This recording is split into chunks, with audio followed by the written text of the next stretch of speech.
الله العلي العظيم صدق رسوله النبي الحبيب الكريم ونحن على ذلك من الشاهدين والشاكرين والحمد لله رب العالمين. Saya mengajar sebelum saya menyampaikan ceramahnya, ayo kita bersyukur kepada Allah Subhanahu wa taala dengan kita mengucapkan hamdalah bareng-bareng alhamdulillah. Yang kedua, ayo kita bersalawat kepada Rasulullah SAW dengan kita mengucapkan Allahumma shalli ala sayyidina Muhammad wa ala ali sayyidina Muhammad. Yang sama-sama kita hormati yaitu Karam wal Muhtaram Al-Imamun Adilun, Pak. Imam yang adil. Sebab sekarang banyak imam yang gak adil. Sholat tarawih lama banget, Pak. Nenek sampai kakinya pada pegel, Pak. Kaki-kaki pada pegel, asam urat pada kambuh semuanya, Pak. Itu gara-gara imam yang kagak adil. Alhamdulillah nih, imam yang adil, Pak. Mantap dia. Bacaannya kayaknya sih, Pak, dugaan saya ini setiap malam ini 4 halaman, 4 lembar ya. Iya. 4 lembar ya. Berarti kalau setiap malam 4 lembar berarti 2 malam 8 lembar. 3 malam itu 1 juz, Pak. 3 malam 1 juz. Kalau 3 malam 1 juz berarti 30 dibagi 3 berapa, Pak? 10. Baru 10 tambahin Ustaz. Bubar. Kalau pengen hatam ya ditambahin. Tapi mudah-mudahan dengan apa yang kita laksanakan di sini istiqomah dalam kebaikan, insya Allah bercucuran kebaikan dari Allah buat kita semuanya. Amin. Amin. Yang saya hormati yang lainnya yang kami disebutin satu persatu, namun saya akan tidak panjang lebar, Pak. Nih, saya akan menyampaikan ini karena malam yang ke-21 sekarang menurut versi 62, Pak. Orang ini kan kita sekarang masuk rutin negara 62 nih, Pak, ya. Sebab kalau Muhammadiyah versinya sekarang bukan 21, Pak, tapi 22. Tapi orang Indonesia walaupun puasanya beda-beda, Pak, orang NU belakangan, Muhammadiyah duluan. Kalau lebaran mah bareng-bareng, betul, Pak? Bapak pengen bareng-bareng apa belakangan, Pak? Iya, pengen puasa 29 hari. Semoga walaupun kita berbeda, tetapi pada akhirnya kita bersama-sama kebahagiaan di Idul Fitri. Amin ya rabbal alamin. Malam 21 ini saya mengusahakan begini, Pak. Ada yang bertanya sama Ustaz, ada nggak sih cara-cara kita menggapai malam Lailatul Qadar? Ada nggak? Ada nggak? Bagaimana caranya, Pak? Ya, terawang lagi. Nih dengerin, ada cara-cara yang dijelaskan oleh ulama. Ada satu kitab judulnya adalah Lailatul Qadri, Fadluha wa Alamatuha. Ada satu kitab judulnya Lailatul Qadar, dipandang dari keutamaannya dan alamat-alamatnya atau tanda-tandanya. Wa ma yustahabbu fa'alahu fi Lailatul Qadar. Dan apa saja yang kemudian kita lakukan untuk mendapati malam Lailatul Qadar. Apa tahu, Pak, kitabnya yang bagaimana, Pak? Warnanya apa, Pak? Tebal apa tipis, Pak, kitabnya? Nah, kalau sinetron apa ya? Cinta Tanpa Karena, tahu nggak, Pak? Nggak tahu juga, Pak. Ikatan cinta nih. Kan begitu. Kalau misalkan kita melihat rujukan, ini kayaknya mic-nya ternyetrum gitu. Nyetrum. Ini kayaknya nggak boleh kesini, Pak, nih. Terapi. Terapi.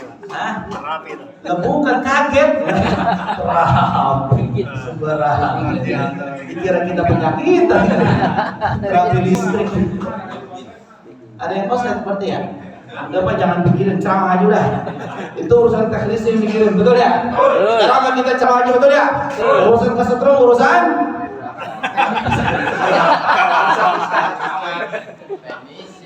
Enggak ngomong. jemaah sekalian berbahagia, Pak. Di dalam kitab tersebut ada cara-caranya.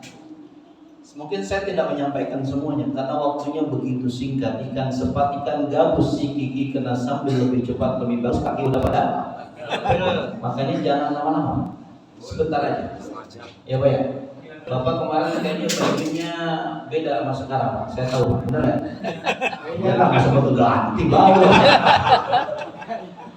Jemaah sekalian yang berbahagia, kalau misalkan kita melihat kitab tersebut, ada cara-caranya Pak. Apa yang pertama, kalau kita pengen dapetin Lailatul Qadar, kita harus niat sebelum tanggal 21 Ramadan.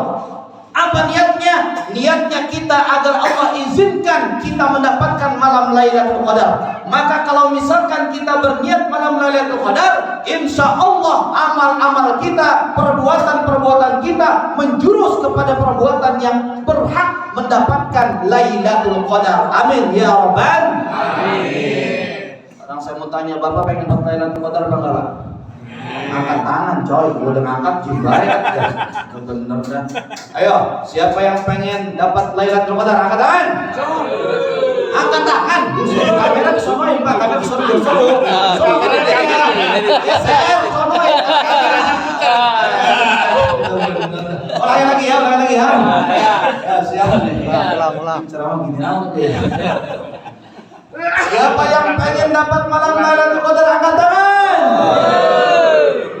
Saksikan ya Rob, malam ini hambamu di Masjid Jami At-Taqwa pengen dapatin Lailatul Qadar. Mereka berniat malam Lailatul Qadar, ya Allah semoga diturunkan buat mereka semuanya, amin. Kita balik lagi sini. Coba. Yang pertama niat. Kenapa kok dalam kitab alasannya harus niat dulu supaya dapat Lailatul Qadar? Karena ternyata Pak, ada satu hadis Rasulullah SAW yang menyatakan ada syaratnya ketika kita melaksanakan qiyamul lail. Sebab di antara amalan utama yang harus dilakukan untuk mengejar daripada Lailatul Qadar adalah qiyamul lail. Betul Pak? Betul. Apa syaratnya kata Nabi SAW? Imanan wahtisaban. Syaratnya dipenuhi hati kita, pribadi kita dengan keimanan kepada Allah yang kuat dan ihtisab. Kata ihtisab itu Pak diartikan memperhitungkan segala sesuatunya. Maka lebih jelas kita sering dengar kata ihtisab itu artinya adalah menghitung-hitung pahala yang Allah berikan kepada kita. Artinya dengan bahasa lainnya, kita harus mengharapkan bukan balasan dunia tapi balasan daripada Allah Subhanahu wa ta'ala. Sekarang saya tanya Bapak, sholat tarawih yang dibalaskan kepada kita urusan dunia apa urusan akhirat Pak? Urusan dunia apa akhirat? Sekarang saya mau tanya, banyak yang memilih urusan akhirat apa banyak yang memilih urusan dunia malam hari ini Pak? Banyakan yang di mana? Yang di masjid apa yang di jalanan beli pakaian baru? Di jalanan. Di mana Pak? Jalanan. Mall. Nggak punya duit. Ketahuan dong yang bukan bukannya karena awal di sini, karena no money. Masya Allah. Jangan begitu, apa ketahuan banget deh. Suatu saat ada yang nangis di pojokan masjid. Nangis itu. Ada Pak Haji baru datang, simpatik sama dia. Kenapa sih saya nggak bisa khusus seperti ente? Ente kalau doa apa nangis? Nangisnya terus sedu-sedu Pak. Ya Allah kabulin doa saya ya Allah. Kata Pak Haji sambil dia penasaran, Pak Haji tanya terus, emang kenapa sih Pak Haji? Saya belum beli pakaian baru. Pak Hajinya langsung baik hati Pak, dikabulin. Ya udah nih, lu kan belum beli pakaian baru. Ini ada duit 1 juta buat lu, beliin pakaian buat lu dan keluarga lu. Makanya seringin ke masjid supaya dapat. Beneran itu terjadi Pak di jamaah saya begitu. Ada orang pengen berangkat haji, itu orang berangkat haji pengennya bukannya lama-lama, pengen sekarang juga. Akhirnya dia selalu berdoa munajat di masjid. Ada seorang travel sholat baru numpang sholat di masjid Pak, nangis mendapati orang tersebut sedang menangis. Ditanya, mengapa? Pengen berangkat haji tahun ini tapi saya belum menyempurnakan tabungan, saya belum sempurna, duitnya murah haji.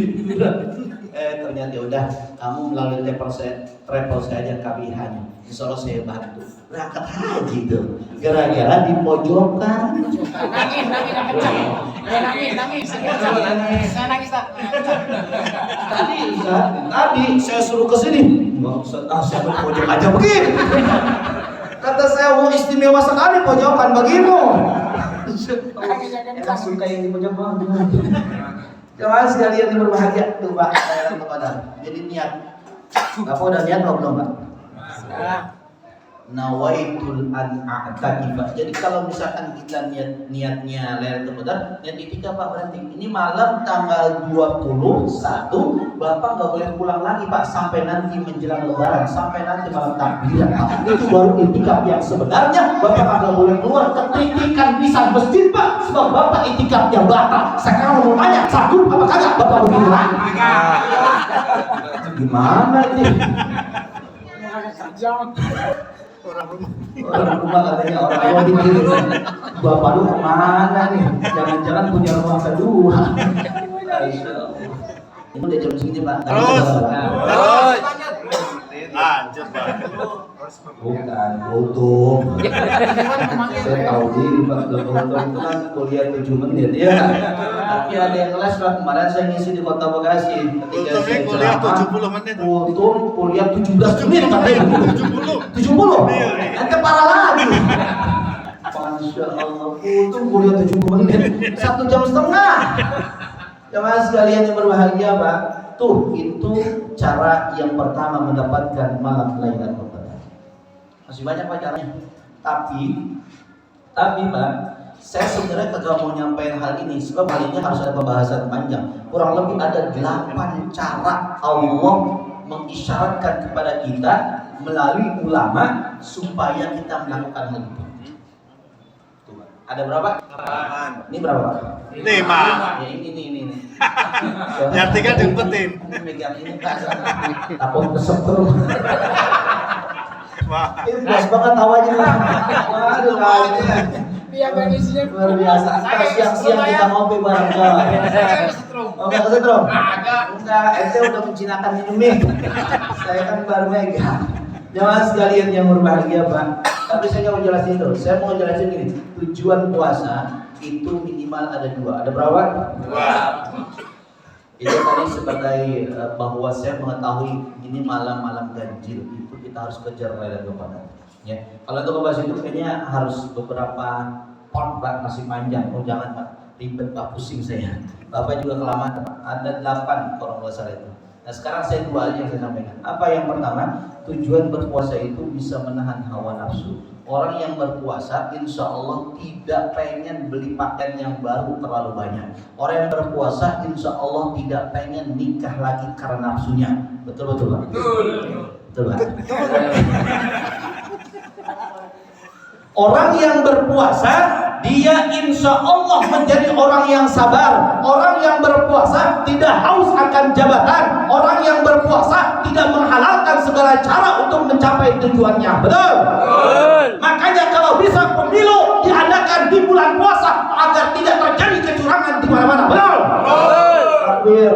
Akbar. Ya, soalnya kemarin baru saya ke sono Pak, di KPU saya ngisi bukber Pak kemarin Pak. Buka puasa bersama di KPU Hasyim Asy'ari, ketemu saya foto berdua sama dia. Kata saya orangnya aneh, ganteng juga dia ternyata Pak. Masya Allah, orangnya kalau menurut saya orang baik Pak. Tapi nggak tahu alhamdulillah gitu ya. Susah Pak. Bukan karena saya dapat duit dari sono bojita punya. Entar kata gua udah makan duitnya dah. Ya. Enggak begitu, saya berdakwah di mana-mana coy. Jangankan di tempat KPU, di tempat Jablay kalau saya diundang ceramah, saya ceramah seorang. Betul Pak?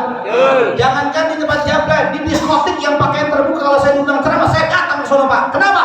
Mengajak kepada jalannya Allah Subhanahu wa taala, tidak selalu di masjid yang penuh dengan kebaikan, tapi di jalanan, tapi di tempat yang kotor. Untuk menuju jalannya Allah kita akan sampaikan takbir. Allahu Akbar. Serius sedikit nih ya. Cakep. Cakep dong. Ceramah nasional yang masuk. Harusnya semalam. Jemaah sekalian yang berbahagia Pak. Jadi yang pertama itu Kenapa Ustaz kita harus berpuasa dan kita harus menahan hawa nafsu? Kenapa? Karena ada orang-orang yang terdahulu yang ikutin hawa nafsu, Allah hancurkan, Allah binasakan. Betul Pak? Betul Pak? Ada kaum Lut yang kemudian Allah binasakan karena dia ikutin hawa nafsu. Laki-laki suka sama laki-laki, perempuan suka sama perempuan. Betul? Betul. Oh Pak, itu gara-gara itu hawa nafsu. Sekarang juga masih banyak Pak kaum Nabi Lut yang ada di Indonesia, ada Pak. Namanya kaum Goy. Apa namanya itu Pak? Apa? LGBT lu keren banget. LGBT gitu ya. LGBT ya Allah, jangan sampai Pak anak keturunan kita ngikutin hawa nafsu yang model begitu. Emangnya kita kagak ada lagi perempuan Pak zaman sekarang? Saya bertanya. Wih, banyakan laki-laki apa banyakan perempuan Pak? Banyakan perempuan. Ente ngapain cari laki-laki? Kalau ente suka sama laki-laki, itu berarti ente termasuk golongan orang P dan A. Apa jadinya Pak? Pinter ya. Ada diangkat orang Pak tuh. Lah perempuan masuk makanya cakep-cakep ngapain cari laki-laki? Betul ya Pak ya? Ya benar Pak, makanya saya katakan kalau ada orang yang begitu mati lama-lama tuh orang. Benar Pak, antepin aja Pak orang yang suka sama laki-laki mati belakangan benar. Masih mati Pak. Tuhan dia mati sama kita Pak, Tuhan dia. Enggak percaya Pak? Percaya enggak Pak? Percaya. Penyakit Pak. Penyakit. Makanya ketika kemudian kita baca ayat Allah Subhanahu wa taala, kita ditanya Pak ayat Allah. Di dalam juz yang ke-28, nih Bapak baca nih. Ya sengaja Pak, saya kasih alamat suratnya supaya Bapak nanti baca di rumah ayatnya lebih jelas lagi. Kalau sekarang saya paling beberapa menit saja menjelaskan. Allah katakan dalam juz 28 surah yang ke-45 surah Al-Jasiyah. Pada ayatnya kalau tidak salah ayat yang ke-23-nya di sana dikatakan pada 501 halamannya, di sana dikatakan apa? Afara'aita man ittakhadha ilahahu hawahu wa adallahu Allahu ala ilmin. Ini ayatnya cukup panjang, tapi saya potong yang intinya yang saya maksudkan saja. Kata Allah Subhanahu wa taala, "Hei kamu manusia, hamba-hambaku, apakah kau telah melihat orang-orang yang menjadikan hawa nafsunya sebagai Tuhan?" Kita ditanya Pak sama Allah. Berarti kita sebenarnya sudah melihat ada orang-orang yang hawa nafsunya diikutin terus-terusan. Betul Pak? Betul Pak? Ada orang-orang yang siang-siang ikutin hawa nafsunya, bukan datang ke masjid, datangnya ke warteg. Ada nggak Pak? Ada. Di sini ada nggak? Ada. Pura-pura malamnya terawih, bukan terawih, buka puasa doang dia di sini. Habis buka puasa pulang mantok kemana tahu? Ada yang begitu Pak? Tahu emang dia begitu ada. Tuh Pak, makanya banyak orang yang hawa nafsu sekarang. Hati-hati nih, perempuan Pak, kalau bulan puasa hati-hati hawa nafsunya banyak banget Pak. Pakaian dibeliin semua sama dia. Yang enak mah perempuan, yang pusing, yang pusing. Tapi mohon maaf Pak, laki-laki juga harus sadar diri Pak. Tanpa perempuan ente kagak bisa makan sahur. Betul betul. Tanpa perempuan ente kagak bisa buka puasa di rumah. Betul betul. Tanpa perempuan pakaian ente kotor, pakaian ente nggak rapiin, pakaian ente semuanya acak-acakan. Yang berjasa adalah bukan bapak-bapak, tetapi makanya jangan marahin perempuan, kasih duit perempuan sebanyak-banyaknya. Alhamdulillah. Bisa. Kasih THR yang gede. Kasih THR kagak ngomelin dia. Yang perempuan teriak-teriak. Apa? Yang perempuan teriak-teriak. Ini instrumen Pak ini. Gak apa-apa, biarin perempuan kasih Pak, luar biasa. Karena tanpa mereka kita nggak ada apa-apanya Pak. Masya Allah, bahkan kita ada di dunia ini gara-gara perempuan. Nah, jam segini Pak udah kelamaan ya jalannya. Ya. Iya memang begitu Pak. Iya. Kalau hawa nafsu turutin Pak, kita nggak akan jadi bakalan puasa Pak kita Pak. Siang-siang ada es teh manis, godaannya Pak di rumah ada. Orang-orang pada kagak ada. Bini kita keluar, anak kita pada keluar, di rumah ada es teh manis di meja Pak. Kira-kira kita minum apa kagak Pak? Jawab yang kencang, kita minum apa kagak Pak? Kita minumnya Pak. Maghrib, sore-sore Pak ada gorengan hangat banget baru digoreng sama istri kita. Istri kita kebetulan lagi belanja garam di warung Pak karena kehabisan garam. Itu gorengan lagi diem Pak di meja kita. Kira-kira kita cobain apa kagak deh Pak? Kagak, kapan kita makannya Pak? Sore-sore Pak jam 5 sore kolak baru dibeli sama bini kita Pak. Anak kita kagak ada, bini kita kagak ada. Pantas Pak kita cicipin sesuap enak banget itu Pak. Kira-kira kita makan nggak kolak itu Pak? Kapan kita makannya Pak? Istri kita halal Pak ya? Halal apa haram istri kita Pak? Halal ya? Yang sengaja ngedeketin kita Pak ya? Kira-kira pasangan mau deketin kita deketin lagi apa jangan, Pak? Kapan kita deketinnya, Bapak? Maghrib. Dia ngomong maghrib. Ente buka puasa apa buka apaan? Itu mah hawa nafsu harus kita jaga. Orang yang berpuasa hawa nafsunya udah terkontrol. Sebab kata Allah kita diberikan dua manusia, ada akal, ada hawa nafsu. Akal diberikan kepada malaikat saja, sedangkan hawa nafsu ada juga yang diberikan kepada setan saja. Sedangkan kita punya dua potensi, punya potensi akal, punya potensi hawa nafsu. Makanya kita kadang-kadang seperti malaikat soleh, kemudian kadang-kadang kita juga rusak bejat seperti setan. Lihat saya semua Pak. Udah ini Pak, satu lagi waktunya nggak cukup Pak. Ini udah kelamaan ini Pak. Udah kelewat ini Pak, udah berapa menit itu? Sekarang 2 menit. 20 menit kan udah? 20 menit. 10 bagi 2 dong 20. Pengen nangis lagi. Emang orang di pojokan luar biasa Pak. Kawan sekalian berbahagia, itu saja kita bisa sampaikan. Mudah-mudahan yang singkat ini dapat manfaat khususnya bagi saya dan umumnya bagi Bapak semuanya. Amin. Yang keduanya, kalau ada umur yang panjang, kita insya Allah bisa menyampaikan kembali. Amin. Mudah-mudahan kita ketemu di Ramadan yang akan datang. Amin. Bapak, saya doakan insya Allah umurnya panjang. Amin. Duitnya banyak. Amin. Bisa beliin baju istri. Amin. Bisa beliin baju anak. Amin. Bisa beliin baju mertua. Amin. Bisa beliin baju ustaz. Amin. Giliran yang terakhir aminnya pelan itu. Sentimen tuh kawan sekalian berbahagia, ini saja ya. Sekian terima kasih yang dari Allah yang sangat dari kealfaan saya pribadi. Sekian terima kasih. Wallahu a'lam bishawab. Wallahu muwaffiq ila aqwamit thoriq. Assalamualaikum warahmatullahi wabarakatuh. Waalaikumsalam warahmatullahi wabarakatuh.